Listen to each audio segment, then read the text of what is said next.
Okay, this is going to be our last and final video on ductwork.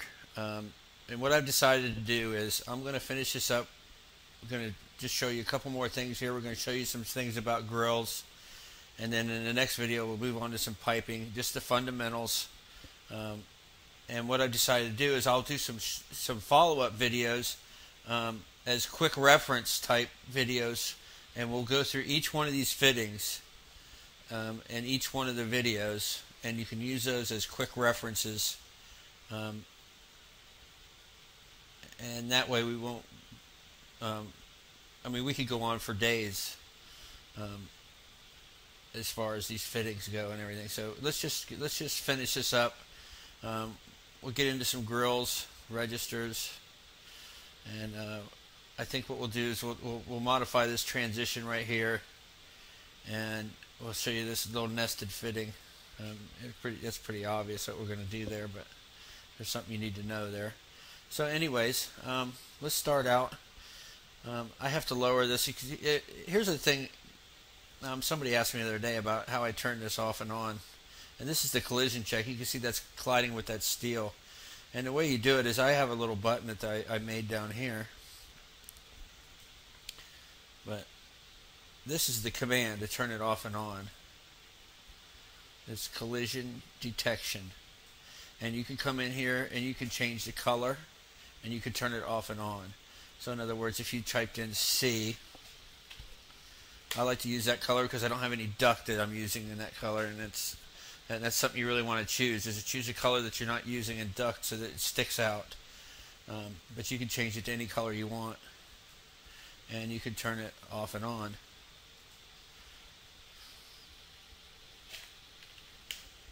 And you have to regen in order for it to go away. But we want it on, so.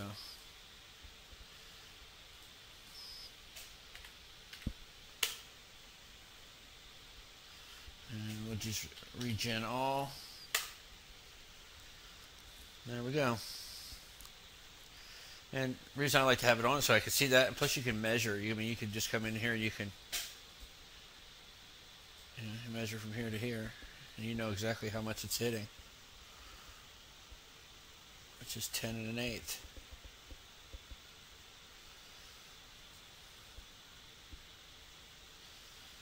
Alright, so, and basically I've got to move all this stuff down to get down underneath that beam. So we can take this and we'll move it 0, 0,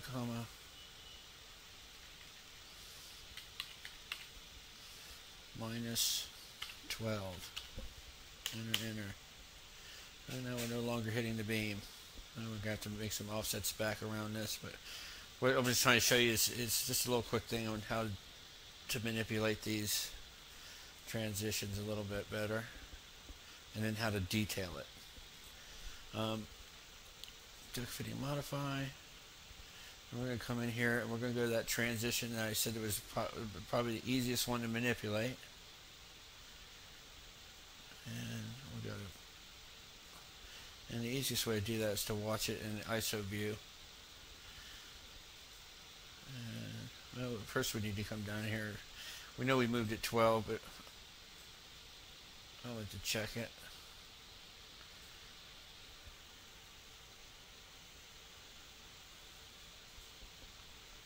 And we're down to Z and a 12, so we're good to go.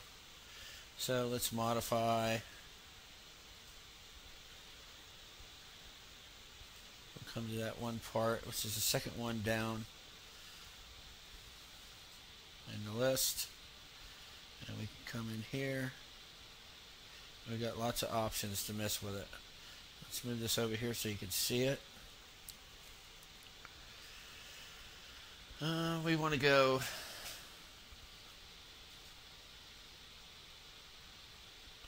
getting that to go down 12 is probably not going to be easy, but we'll give it a shot. That's minus 3. We want to leave it center line. We'll leave that. We'll leave this. This is going to leave it center lined. And we'll just leave the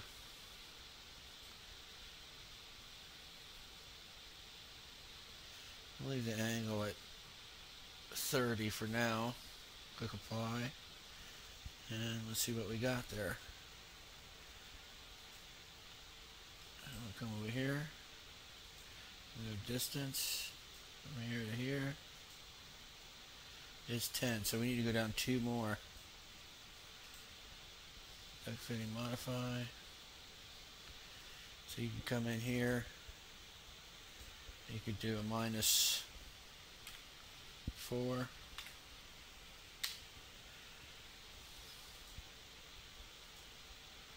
Click OK. And that should be it. Distance.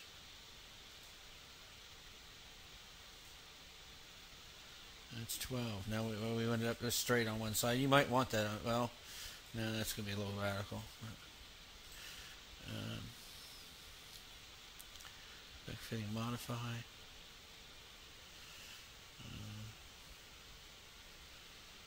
Back to here. Set that at 1.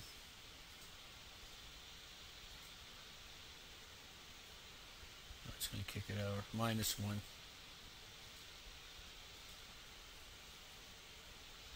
And there you go.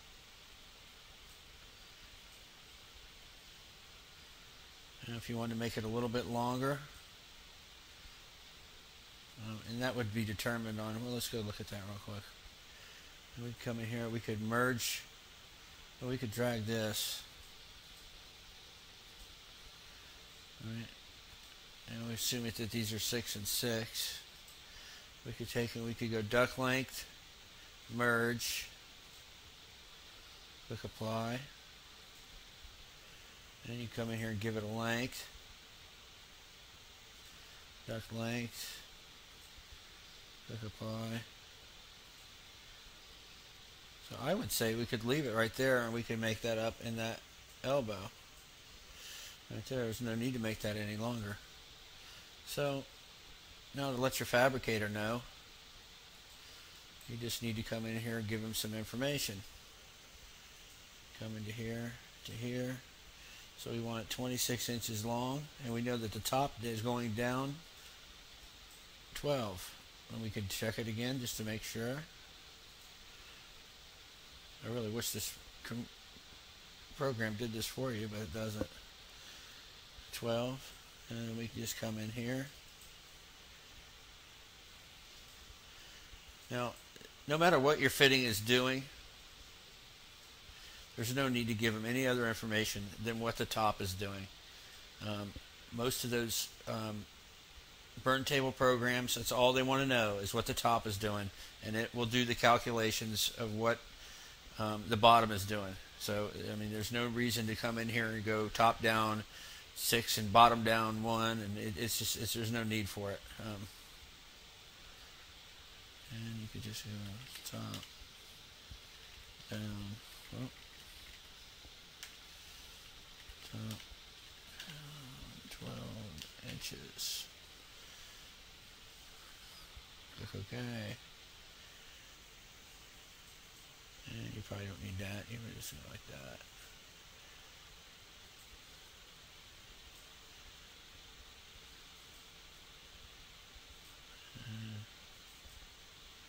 And basically you can just do that. Top down 12. Give them a little direction.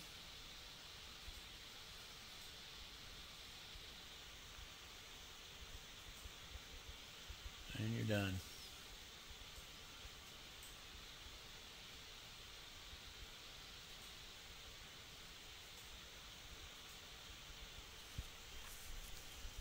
And then you can come in here and you could either draw, what I would do is go ahead and draw another one of those custom duct fittings.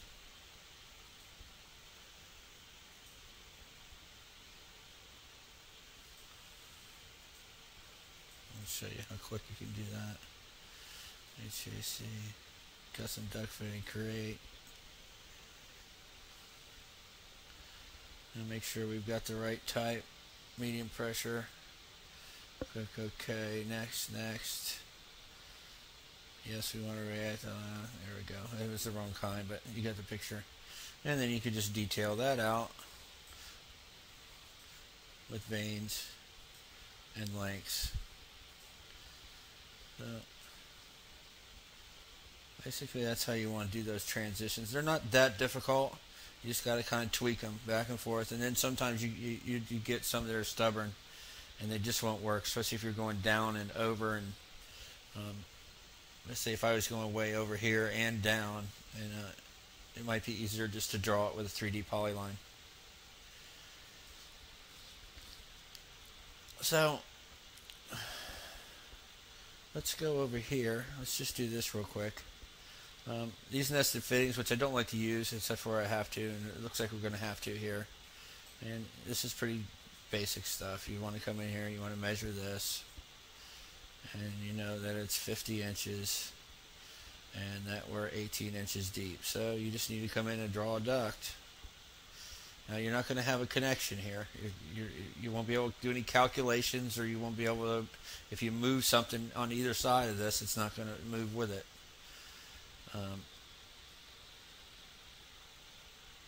Did I click a fitting? Okay. Duct. Exhaust. 50 by 18.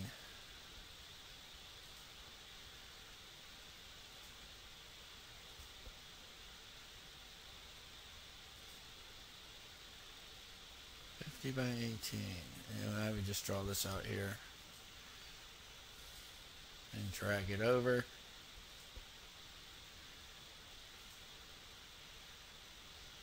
Endpoint to endpoint. And then continue on from there. Put your fire damper in. And you have a nested fitting. Then you could detail it out the way you wanted it. Now, these are those homemade VAVs I bought, so you have no connection on them. You could learn how to do connections if you want. There is a way to do it. I don't do it because they change from job to job. I mean, every 6 months to a year or so, these dimensions all change, and I have to build them over again. So, but I usually put that information on top of here, so the fabricator knows what to make transitions wise. And we'll come in here. Let's just start at 12 by 12. 12 by 12. Choose supply low pressure. And I'm not even going to give it a length. I'm just going to start it somewhere. You could start it in a midpoint if you wanted to.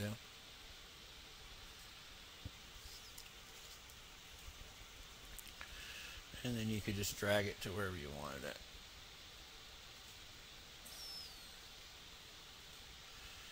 And you're at the right height. And you could come out here, turn it.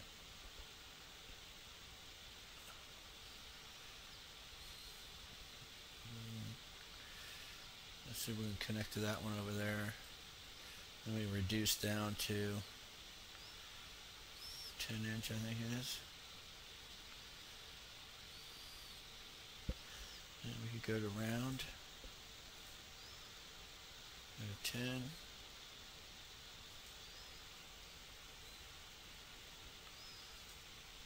do something like that. Now, placing these grills. That's pretty simple.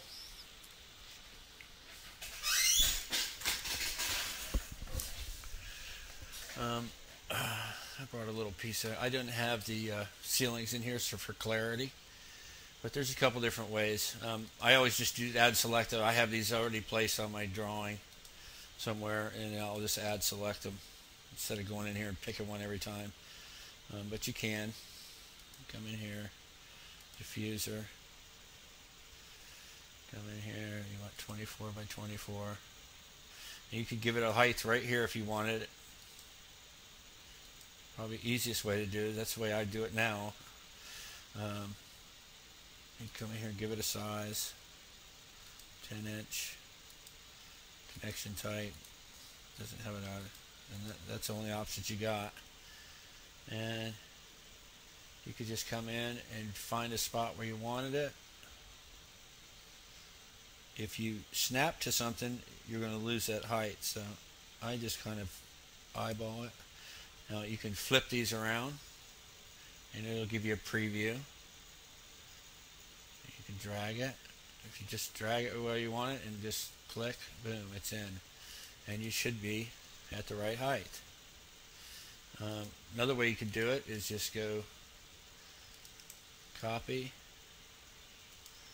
right? And if you had, here's what I do. I put my ceiling heights at the right height.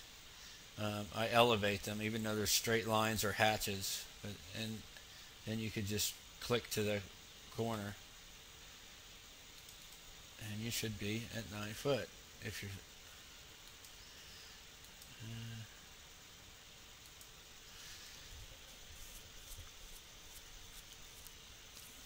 And another way to do it is just to come in and you can change it over here in the properties. If you made a mistake, you go 10 foot. And now that is at 10 foot. That's pretty basic stuff. And we talked about this the other day. You can build these, and this is probably a good idea to come in here and just build a set of grills for each manufacturer that you use, because they don't have a lot of the sizes and whatnot in here.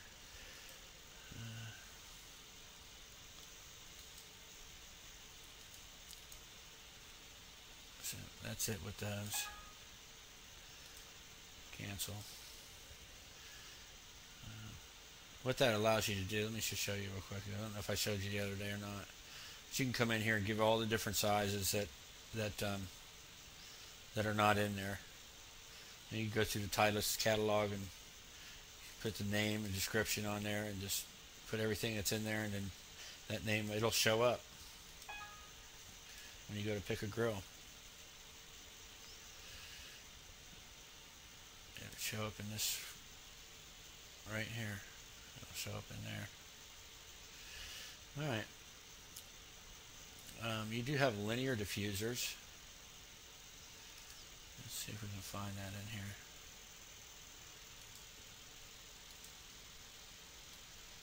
Let's just look at some of these. Are pretty generic.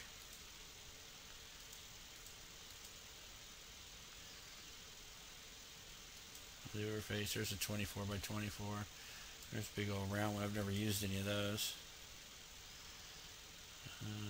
Linear slots. And these are, you know, you got one that's basic there, and it's just a one liner, but you do have one in here that you can do pretty a lot with. And you give it a number of slots, the length,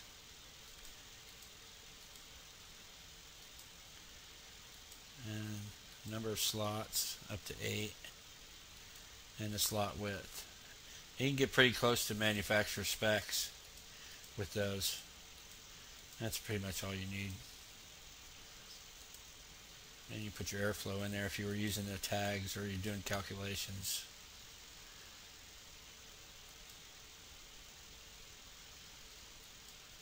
Close.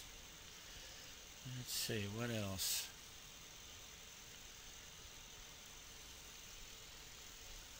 I think that's pretty much it for this video. I think what we'll do is we'll start looking at piping. And piping's not as difficult. I mean, you got a lot more choices, and you don't have to do as much manipulation as you do with the duct work.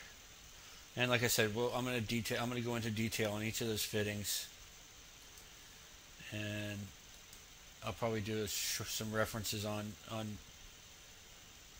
some equipment as well.